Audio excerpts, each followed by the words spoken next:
Ageno ni intiere makare kamora mora ma intiere. Odiechienga ma kawuono ni wadhi kelo ni sigana makende mar miyo mabende notwe e piny mar Malaysia kaluwore koda yude gi yedhe mameroji. Wago sigana ni nango. Sani piny mar Kenya nietwa kod piny noero mar Vietnam kitemo mondo res ngima ja Kenya miluongo ni Margaret Nduta mabende noyud gi yedhe mameroji.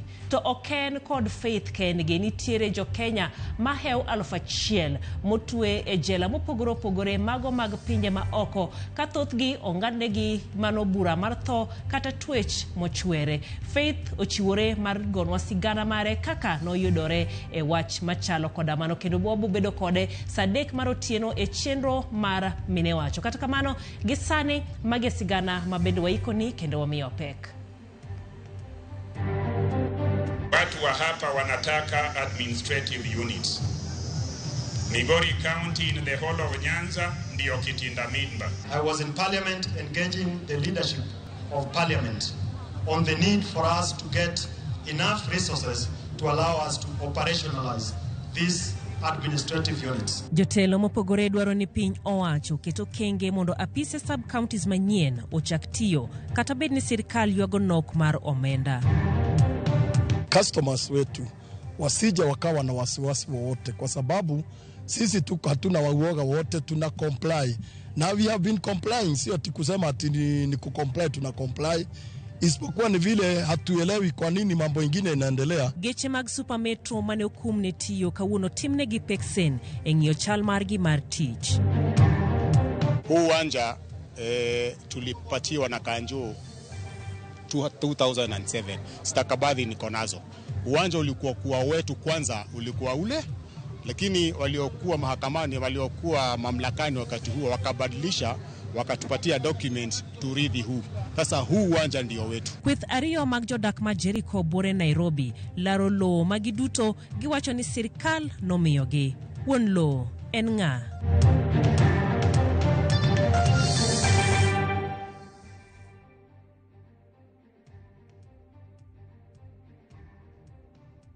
Machegri weche gi manyien mago mag ang'ichwelo ka bende iyudo gi kokalo e mbui mago mag YouTube kanyakla kod Facebook Ramogi TV. Ote magi bende warwako e lai maro mar ote machok ma en 23600 iluonga ni Jael Lieta, jaloko marwa en Wilson Ochuka. Achiedh nade okwako chenro mag apise manyien mag tend loch nanga chako tich ka jotelo mathoth dwa ni sirkal oneni gi chako tich kato bedo ni sirkal to ywago nok mar omenda. Chenro mar sirkal mar neno ni sub counties duto manyien mayando yange chako tich e hik omenda mag 2023 2024 ochung kaluwore kod onge mar omenda kodong mana thuolo machuok to hik omenda ni rumo dwe mar 6 higani. Jotelo ma county ma Migori onyiso sirkal mondo neni apise manyien go ochako tich mondo jopiny oyud chenro machiegni kodgi. Jagoro mongirore migawo mar arita Dr. Raymond Omolo kata kamano olero ni pod gimanyo mwandu mar neno ni apise manyien go duto tiyo. Watu wa hapa wanataka administrative units. Migori County in the whole of Nyanza ndio kitinda mimba in terms of counties. Sisi tulikatwa tukitoka Homa Bay. Homa Bay ilikuwa South Nyanza County ama South Nyanza District headquarters, tukapata Migori District. Na Homa Bay vile kabla tupate South Nyanza tulikuwa Southern Nyanza ambayo Kisii ilikuwa ndani yake. Kwa hivyo kwa mpango ya structures of the national government tumekuwa nyuma kabisa. Tulikuwa na challenge ya ku create new administrative units, and we gazetted a number of administrative units, not just in Migori County but across the country. If you are keen, early this week I was in parliament engaging the leadership of parliament on the need for us to get enough resources to allow us to operationalize these administrative units. And we have the commitment from Parliament, and I would want to plead with the members of Parliament present here, as well as the Senator, to support that process so that we have adequate resources that would allow us to operationalize all these administrative units so that we make it easy for Kenyans to access government services. Mane County no Mamigori ni Governor Mamigori Ochila yako kod jagoro mongirore migawo mar arita Raymond Omolo oyango ni riwruok e kind ogai mar ODM Raila Odinga kod jatend piny William Ruto nyago lemo kendo kelo dongruok e gwenge makaluo. Magi oyangi romo mar dongruok e skul primar mar Okere e sub county ma Kuria West. Jafwambo mar e county no George Juma nigi mathoth. Gavana Mamigori Ochilo yako jagoro maduong' migawo marite pacho kae Dr. Raymond Omolo kod jotelo mamoko ma oriko ne wuoyo e skul primar no mar Okere e sub county ma Kuria West kama ne gichopo e nyasi mar choko ne grube mag mine ne wane piny owacho malo piny owacho mar county kod jotelo go moyier duto e county ma Migori nyaka koro nywak lwedo e cholo chenro mag dongruok e county ma Migori. Hawa viongozi wametuonyesha mfano mzuri. Tunataka viongozi wafanye kwa ukaribu ndio wananchi wapate maendeleo. Mmoja ambaye amefanya kwa nchi yetu ametupea amani kwa kumleta yule baba ambaye alikuwa ni opposition. Negi waniruoko bende nyaka sani koro bedo e kind ogaino mar ODM Raila Amolo Odinga kaachiel tend piny Kenya William Ruto koro chiwo lwasi maber mar chwalo dongruok e kaunti ma Migori kod Kenya duto. Mheshimiwa Rais alikuwa hapa kwa mpango ya maendeleo. Kuna affordable housing hapo Mabera alianzisha. Leo hiyo nyumba imesimama iko 97% complete. Na mambo ya masoko na gavana ameyazungumzia. Gavana Mamigori Ochila yako ne opojo jatend piny Kenya William Ruto kuom cholo chenro mag dongruok ma opogore e kaunti ma Migori. Wale watu wachuki, wale wako mlimani, wale wako na serikali kila siku ama kila wakati wakisema Ruto aende nyumbani. Nyinyi mama mukizaa mtoto ambayo ni 3 years siapewe nafasi ya kuwe. Jagoro maduong' na migawo marite pacho kae Dr. Omolo ne wach ni omor kod jotelo ma oyiere kaunti ma Migori nikech gisechako biro kamoro achiel mar siro chenro mag dongruok mag piny owacho malo kaachiel kod mar kaunti. Tulimaliza mambo ya uchaguzi. Tupatie viongozi nafasi watuhudumie. Na msikubali kama wananchi kama kuna viongozi wenye wanataka kuwagonganisha. Omolo wane piny owacho koro keto kenge mopogore maneno ni oganda oyudo chenrogo mag piny owacho e yo mayot. Chenrogo moting'o kawo pande ndikruok mar okumano mar thieth obendo ng'ere kaka SHA kod mamoko. E kinde nyasi no mar solo mene gwego mag mine yodak e gwego mag Kuria ne odhi nyime kod chiwo ywak ne piny owacho ni mondo koro ber weche mag arita kwe e tong'no mar kaunti ma Migori kod kaunti ma Narok. Watu hawalali hapo, watu wanalia na kina mama wa eneo hiyo wanalia kabisa. Naomba wenzetu kutoka hiyo eneo tuwe watulivu, tusichukue sheria mkononi mwetu. Na tulikubaliana tutafuatilia utaratibu ili tukue na usalama mzuri kwa hiyo boda yetu na Narok County. Na kwa sasa kuna utulivu imepatikana. Tunataka we need to sustain, and that is why we have increased the number of security officers. There is a camp that was established. We had moved some of the officers from that camp. We will be bringing more officers to that camp. George Juma, Ramogi TV, Migori. Kweth rawere moro mong'ere kaka Movement for Defense of Democracy kata MDD koro chako ayanga riwruok margi machiwo sir ne mosruok e kind jatend piny William Ruto kod ogai mar ODM Raila Odinga. Rawerego kata kamano dwaro mondo omi rowere thuolo mag tich e migepe kod ban migepe duto mag sirikal. Efinya Kidi nigi ler mathoth. Ne en romo manyo kelo kanyachiel rawere mawuok e gwenge mopogore.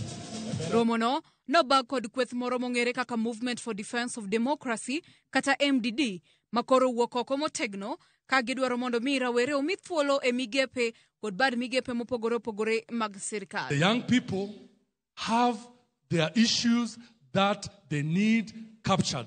They need to be empowered. We need to see MDD leaders, people who sacrificed for this country, on the table. E kindego, rawerego wacho ni piny owacho nyaka keto kenge manyalo medo thuolo mag tich kod alwora makare ma tich ne rawere. Tengenezeni hao vijana pia environment ya kupata kitu wanaweza fanya. Tengenezeni environment hao vijana wapate biashara.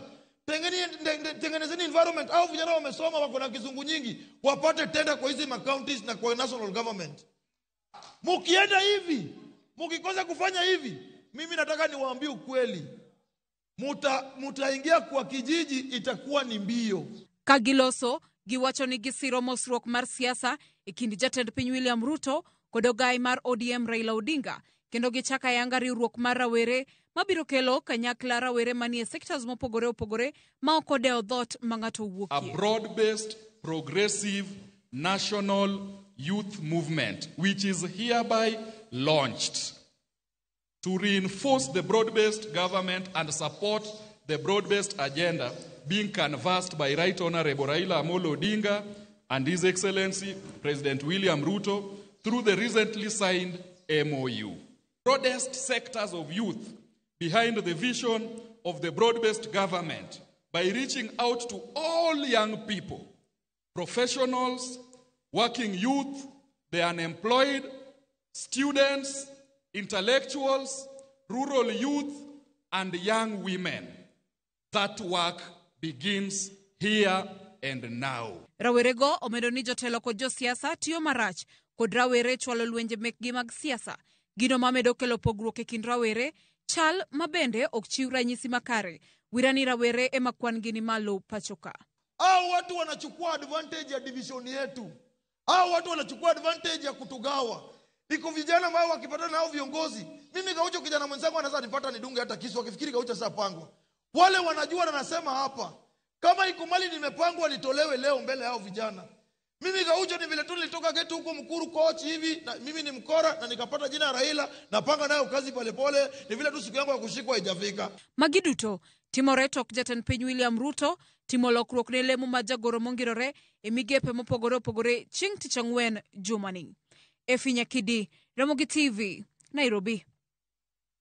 Jatatija makojolo matelo matayo chendo mag thieth e pacho ka manosha Laktar Robert Ingarsira en achiel kuom ji 12 mibiro dadho gi ne lemo mar jatatije mar telono. Joma moko gin Kennedy Odhiambo Okelo, Masi Mwangangi, Robert Abok, Dr. Serem, Edward, Dina Kirwa, Abdullahi Sheikh, Abdulrahman e kind mamoko. Chendo mar dadho jotelo gibiro timore tarik 7 kod 8 dwe manyien. Kom mar jatatije mar SHA sani okaw kod Dr. Robert Ingasira e yoko jolo tokne okaw telono kowuok kuom Elijah Washira higa mokalo mabende ne tiyo e yor kojolo kendo noter pacho e wi tiyo marach kod apise.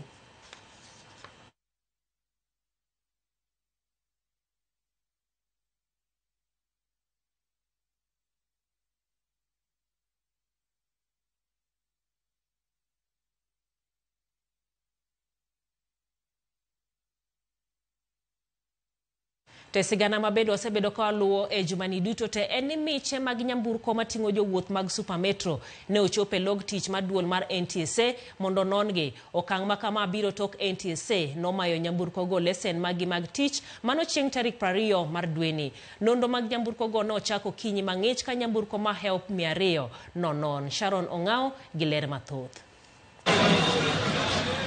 Tok kano magi lesen mag tich wirani kaka geche matingo jowuoth mag Supermetro osebed ka iriembe apeyni. Okang' mosekelo nyaka thoye apaya. Odiochieng' ma kawuono gechego ne ochopo mondo timnegi nonro. Nonro ma kama itimo bang' siem mana NTSA ochiwo ne jowuoth mondo kik idh nyamburko mag Supermetro. Obila bende ne omi siem mondo mak nyamburko mag Supermetro maybe yud ka tingo jowuoth e apeyni ataro mar chik.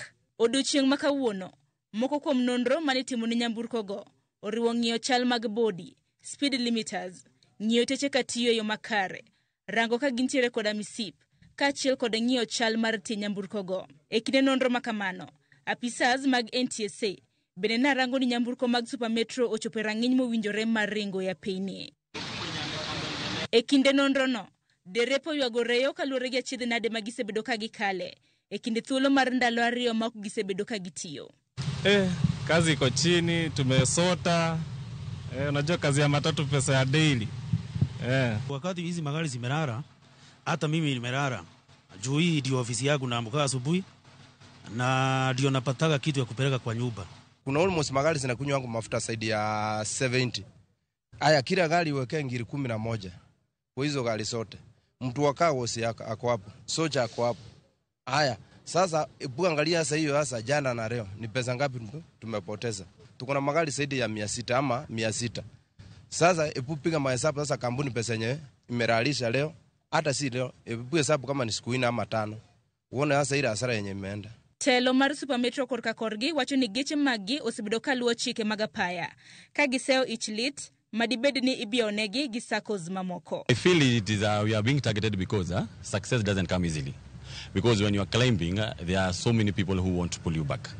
Our chairman and our board and all our drivers, and together we are trying to work as a team. But you will find that people don't want us to work as a team. Like now when you look at today, we have over 500 to 600 buses. It is a big loss when you start looking from us feeding our families, from the investors, the losses they are getting, from the company itself, the revenue they collect, and even the government from the revenue they collect from fuel. They could have told us, if you have like 600 buses, let's say like we bring 200 this week so that we can continue working and carrying our customers.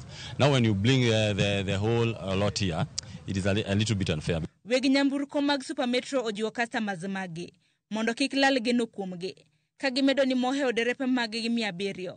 Bede chano yudo tiegruok chieng' wuok tich mar juma mabiro. Madereva wote watakutana Monday na NTSA wanje ndio waweze kufanyishwa interviews na NTSA, na yale makosa ambayo walikuwa wamefanya madereva wetu NTSA iwaambie ndio wasije wakarudia makosa hiyo tena. Customers wetu wasije wakawa na wasiwasi wowote, kwa sababu sisi hatuna uoga wote, tuna comply. Now we have been complying, sio kusema ati ni kucomply, tuna comply. Isipokuwa ni vile hatuelewi kwa nini mambo mengine yanaendelea.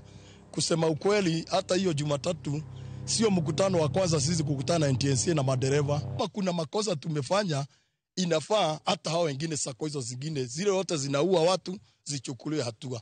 Lakini sisi tunaona kuna behind that kuna mambo mengine inaendelea upande wa SACCO. Sharon Ongao, Ramogi TV. Ero kama na inya Sharon Ongao kuom sigana no mabedo ayudo gi sani. Ayudo moko kuom ote magi kapo kwa dhie yuyo ni Philip Wanyama kantiere Lerekwa village na Mbale. Iwacho ni kwa hawi maber ne familia mar mama Janet Odundo gibed godhiambo maber. Ka ibende Sam kantiere Madhari iwacho ni en gima buogo ji kineno ni weche manyien mabende ikelo gina e weche mag tho, weche goeko mag njore to wantiere koda piny owacho winjo bedni gitimo gimoro. Erokamano ahinya. Karen kawuok Kariobangi South, erokamano ahinya kuom ote mari. Ka George Obunge mano kanyiero ote mamoko mantiere Facebook page. George Obunge iwacho ni intiere kendo iluwo weche manyien e yono ero makare. Sara Singa nyakwaro dongo mar Wang' Neno West Kanyamkago isedonjo mana kaka pile. Lucy Kabok Koliech iwacho ni intiere Koliech ka ineno live news donjo ni maber kabisa. Moso mama ni min Lucy kantiere Rare kama Gambo Rakwaro kod Jokounga duto. Erokamano ahinya. Langi Jakocham mano wuodi Nyar Maria. Erokamano ahinya. Ibendi wacho ni isemolo. Piny rach wuod Luo wacho ni Jaelieta asemolo chon time kendo waluo weche manyien mago mag ang'ichwe. Ludhi mana yueyo machok pod waduogo gi mamoko kik idhi mabor.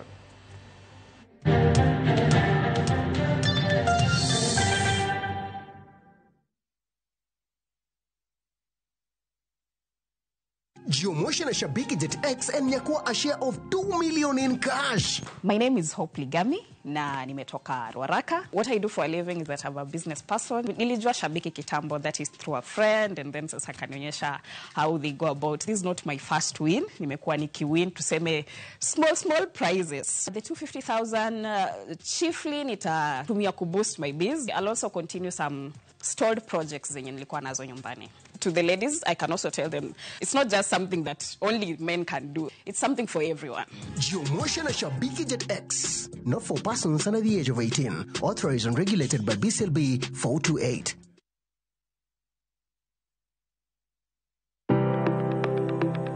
En gima konyo e ngima mapile, to ken gima ng'ato dwaro e ngimane. Bedo gi ngima maber miyo ng'ato dak e ngima maber. Kapok achopo kama dhi osiptal mamiya yath, ang'oga ng'oma nyalo timo. Riwri gi Ruth Otieno e penj laktar, ka wakelo ni paro mag jolony, paro mag reso ngima ji, kod sigendni majiwo ji. Sickle cell en tuo mawuok kuom jonyuol. Koro ka ji pok okendre, ji onego gidhi e pim mondo ging'e ka gin gi jin mar sickle cell. Kochakore gi lony manyien mag thieth, nyaka e yore mag thieth makonyo. wan gi gik moko duto madwarore. Ka iwinjo kaka iwuotho to kawira maki wi bari seche te idhi adhi osiptal wacho ni anadwani mondo kawuono pi maremo. Penj laktar. Wuok tich nyaka tich abich, saa 12 odhiambo. Mana e Ramogi TV.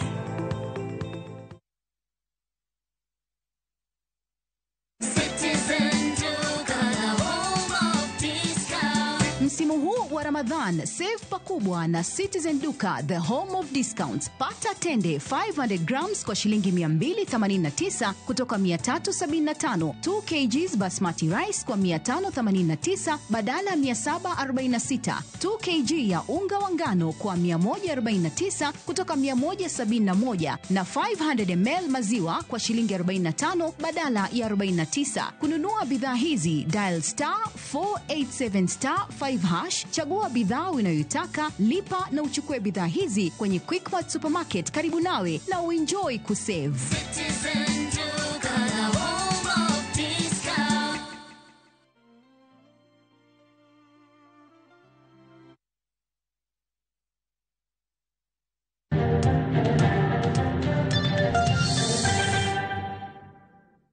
Machiegni kendo jatend piny William Ruto dhi limo gwenge mag Masawa jumbe ariyo mabiro kuom thuolo mokwongo nyaka ne gikethre kod jalupne machon Rigathi Gachagua kendo riembo osiepe Gachagua e komiti mag od bura mamalo kod Senate. Limbe Ruto bire kinde ma jodak ma Masawa osebedo katamo josiasa masiro Ruto wuoyo kendo goyo negi koko. Kaka jafwambo moro mar siasa Chris Owino kolonwa, Ruto chano chako chenro mag dongruok e kinde limbe mare, gino ma jonon siasa wacho ni en temo duoko Masawa kuome. Bende limbe Ruto dhi loko pach Masawa. Dweche abich bang' loko ng'eye ne gwenge mag Masawa, jatend piny William Ruto chano dok e counties 6 mag Masawa dwe manyien e limbe mare mar juma achiel. Ruto ma osebedo kaluorore e gwenge masiro lwedo gai mar ODM Raila Odinga dhi timo limbe mare mokwongo e gwenge mag Masawa ma osebedo ka wach kode nyaka ne thich oko jalup jatend piny machon Rigathi Gachagua dwe mar 10 higa mokalo. Limbe Ruto ineno kod jonon siasa kaka okang' mar temo sero kendo jodak mag Masawa ma osebedo ka obalo kod sirikal mare nyaka ne gol oko Rigathi Gachagua. Bende limbe ma kamano dhi loko pach Masawa. Kura mar Masawa kaka some en kura moseamua. Gin giseamua no gidwa Ruto. Karo tim ang'o? Kado ger ne kara kila ng'ato ndara mar dhahabu mar mula madhi e ode ok bilokre. Joka osetieko ni ng'ani tich osetamo. Gin gisewere gi ng'ani. To kendo kik wapar ni kuch Masawa cha inyalo pogi. Gin ka gisekawo direction achiel to mane kuma gidhi e Karombe. Koro kane kantiere pogruok moro madhi bet karo tim no tim nade ket jogi e pis mang'eny manade. Sani kaka Ruto osemakore gi jodito mopogore, Raila Odinga ni koni, Jo ni koni, Oparanya ni koni, jomopogore. Ruto chaka wuoth odhi Nyanza. Koya Nyanza odhi Coast Mombasa. Koya Coast odhi Western. Koya Western odhi Northeastern. Koya Northeastern odhi iluongo nango Ukambani Eastern, Lower Eastern and Upper Eastern. Mage kumo dhi sere kura. Jowa ma jo Central gi no sewe Ruto. Ne giwe Ruto chieng' mane Gachagua gol. Gionge gi Ruto. Ruto dhi Central en ketho saa gi pesa. Sama ne gichwanyore gi mane en jalupne Rigathi Gachagua, piny otuke Mount Kenya kendo jo Mount Kenya oyungni mana kagima giwuok e sirikand ni mano jo piny ok jok manie telo. To Gachagua bende osekawo opportunity no momedo poison Mount Kenya mang'eny. So mano nyiso ni eseche ka immediately ne okonyal medo dhi Mount Kenya kamano nikech esechego kano medo dhi githuon to ne nyalo kelo koko mang'eny. Ting'eni president bendirito gino nyalo end up ni jomoko chako hinyore kanyo ticha kikete wi. Koro it was good mondo mi obed gi chien matin mondo gino kwe. Limbe Ruto biro e kinde mag Gachagua osegoyo tach dalane ma Wamunyoro kuom dweche mathoth kendo romo gi jopiny kod josiasa mag Masawa ka onyisogi mondo giwere kod tend William Ruto ka bende osingo mar chako duond bura mare manyien dwe mar 5 higani ma owacho ni dhi bedo od Masawa. Josiasa motenore kod William Ruto bende oseyudore kama dinye kinde mokalo ka jopiny goyo negi koko kendo riembogi. Mae kelo penjo ni en kit rwak mane ma Masawa dhi miyo William Ruto. Masawa biro miyo Ruto ruak mar ng'iye. Obiro dhi kacha kowuok ewi mtoka kama to joga ng'iye ma kero biro wawinji kotieko wacho gik mowachogo to jogo biro dhi. Jo Mount Kenya to ok bi kelo koko, lakini gik midhi wach kanyo te nikech sifa moro nyowuok bende marach kuom jatend piny Kenya William Ruto ni en ng'ama riambo. Koro jo Mount Kenya dhi ling'a to gise make their mind ni idwa wuondwa. Koro kati wacho adieri to gidhi nyiera ni mano miriambo. Kaeto kiny ni ne gigo te kosewachi ka gikete TikTok. Mane gima neno ka dhi timore. Kini ni gimoro kendo kuom jo Masawa, gini ni ginyalo bet ni kata samoro gidich kodi. Koro buchi ne mok gibibire. Koro mana jo matin ma gidhi temo mobilize ema bodhi e buchego. To lakini nambni moko maneno akarwake ndalo manotimo campaign ka to kapar kodhi yudo. Gachagua kod kweth mare osebedo kaseyo William Ruto kuom tero dongruok e gwenge mamoko mane okomiyo William Ruto ombulu e yiero mokalo kendo jwang'o gwenge mag Masawa mane omiyo ombulu mohewo milion 4 e yiero maduong' mokalo. E limbe mare, Ruto chano yawo chenro mag dongruok kaka kongo apaya madhi e gweng Gachagua ma Madhira, tieko kongo apeni mag Mau Road kod chenro mamoko mag dongruok. An kaka nene drugini to serumo, kata yawo manade to ok biromo. Igin ndalo mane jo Masawa balo gi uhuru, ne gikonega ni wan ok wacham ga ndara. To Mau Road no en ndara maduong' kabisa e piny Masawa kanyo. To jo Masawa neno ni kata ka ndara oger to ji to nindo kech, ok ochunogi. Gini maduong' negi en wach mar pesa mfuke. Koro kata uhuru negi nyiso ndalo cha ni kata ndara milosogi ok wachamgi ga. To nineno kano chopo chieng' yiero kuma ne uhuru wacho ni mondo gidhi cha nok gidhi. Nikech uchumi nosekethore. E kinde timo lokruok e sirikal mare jumani, Ruto ne odhi ataro kod geno mag ji mathoth bang' weyo jogoro mongirore mawuok e gwenge mag Masawa e sirikal mare kendo medo gi lemo 2. Jonon siasa wacho ni William Ruto ne temo nyiso oganda jo Masawa ni sigu mare ni e kinde kod Gachagua ma ok jo Masawa. Kinono mane yo ma Ruto nyalo dhigo, obiro nyisogi ni en lweny mane en kinde gi Gachagua. To jo Central dhi penye ni ang'o manochwanyou manomiyo igolo Gachagua. Ok obi duoko.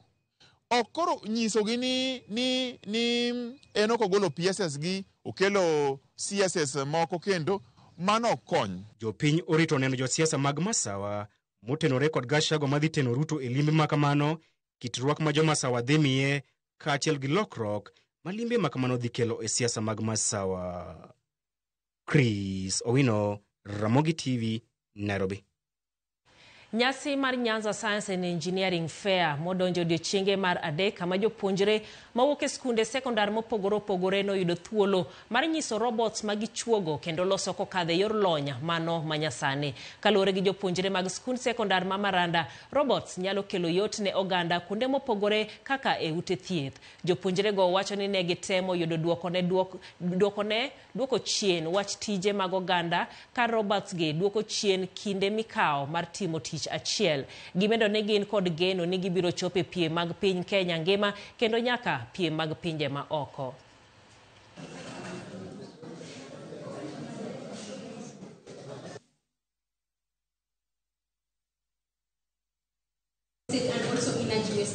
What have Americans cannot... The Science and Engineering Fair partnered with Semastea to bring this thing down, to scale it down so that the robotics principles or robotic learning or machine learning can be brought down to students at secondary levels. You look at in developed countries, this is something that is brought under junior secondary or grade 1, grade 2, 3, 4. But at our level, it's not really structured. But I want to appreciate the government. The new curriculum is talking about robotics in senior school, in grade 12 and grade 11.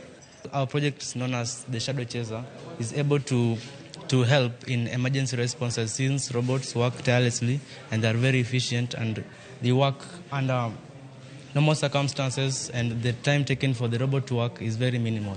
The main difference between what we created and what the other schools created is the fact that we created the Clawbot. We created the design called the Clawbot, as you've seen earlier in the video. This design is where the claw is above the brick, which is the brain of the whole robot. So we use that since it could raise loads efficiently.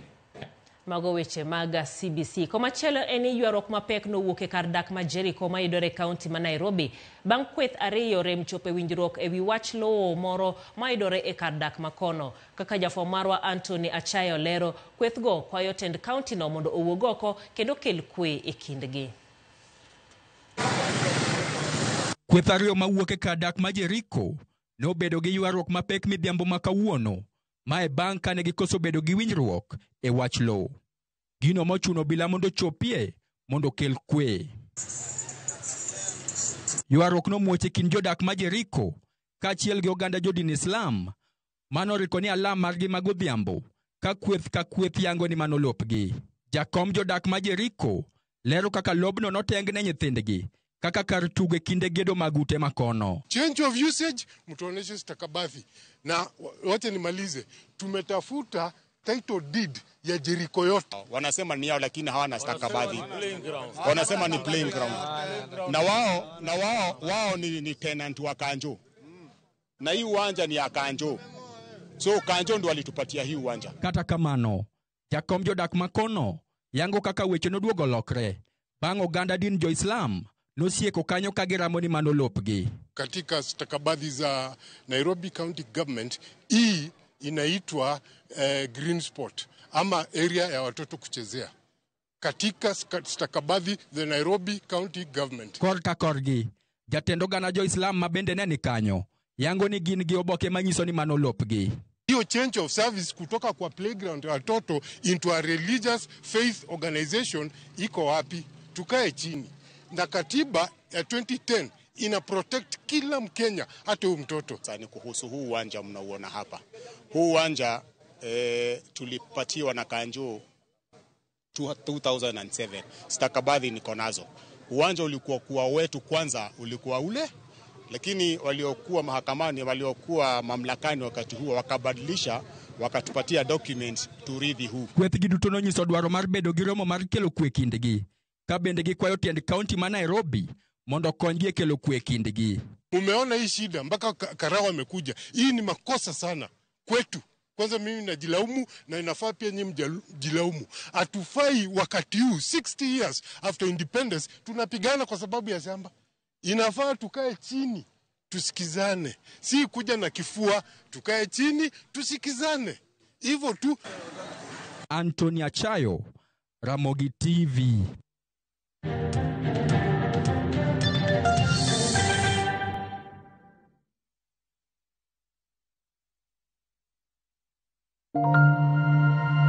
Our big dreams start small.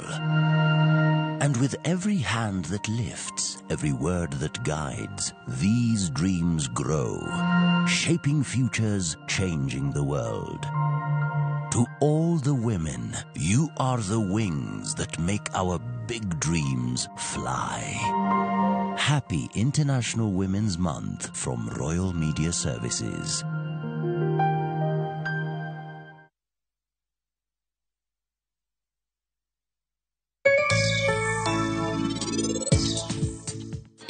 Sira kata gimoro amora adwa mondo inyis ng'ato kaka daga kodi inwach na adier yawa nyakwara kwayi ni mondo ing'wonna yawa ng'wonna. Grand prize won! Win big with the WRC Safari Rally 2025. Revisha and feel the roar.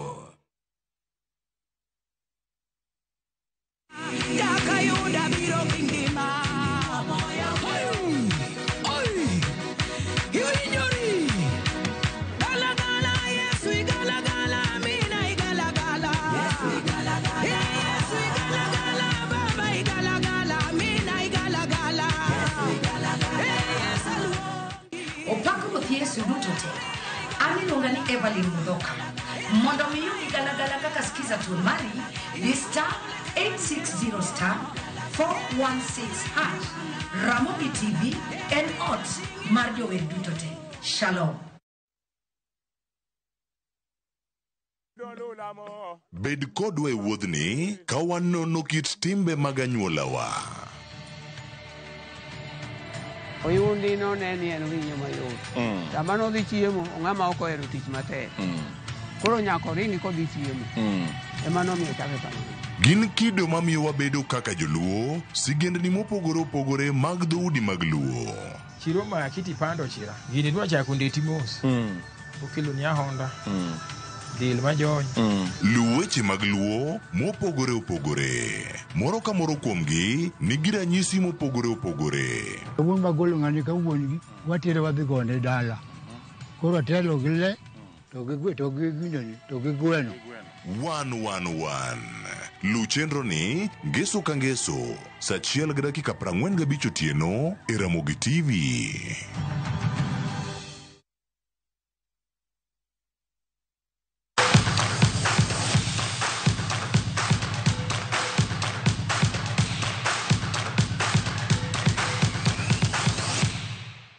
Machiegni paw tuke kuma seche kori kwano kod odiechieng' makiny piem mar World WRC Safari Rally biro rumo kendo jaloch ng'ere ayanga. Tim mar Toyota mane oyudo loch higa mokalo kotelnegi kod dereva Elfie Evans nigi geno mar nuoyo lwetgi ne loch kata odoko ni koth machwe gwenge ma Naivasha kaachiel gi yore mok beyo osekelo midhiere ne derepe mathoth. James Opondo luono piem mag WRC Safari Rally kendo miyowa lipot makamae.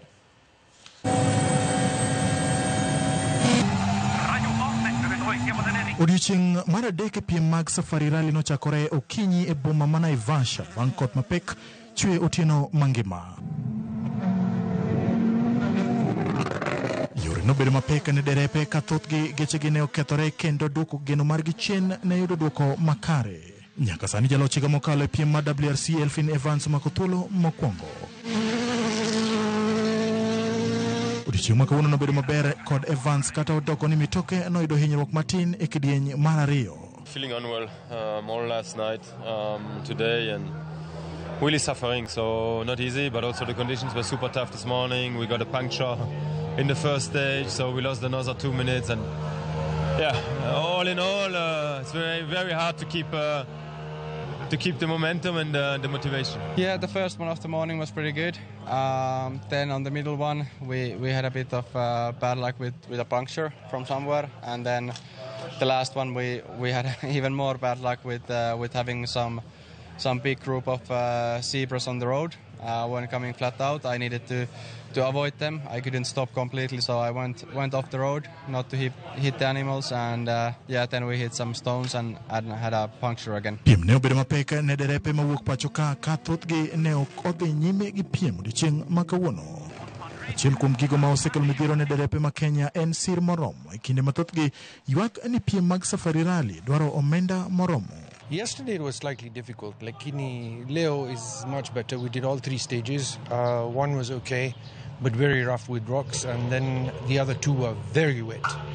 So it's got a lot of the locals out, but we managed to come through. It's all about expenses, really. I mean, it's not about we don't have talent. We have talent, but it's the amount of money that needs to be put in that is prohibitive for Kenyans to go to that level. Piem mag Safari Rally biro dhi nyime odiochieng' makiny ka piem mang'ulani e kind tim mar Toyota gi Hyundai. E kindeno ma Toyota biro timo manyalore mar kawo loch mane gikawo higa mokalo. James Opondo, Ramogi TV.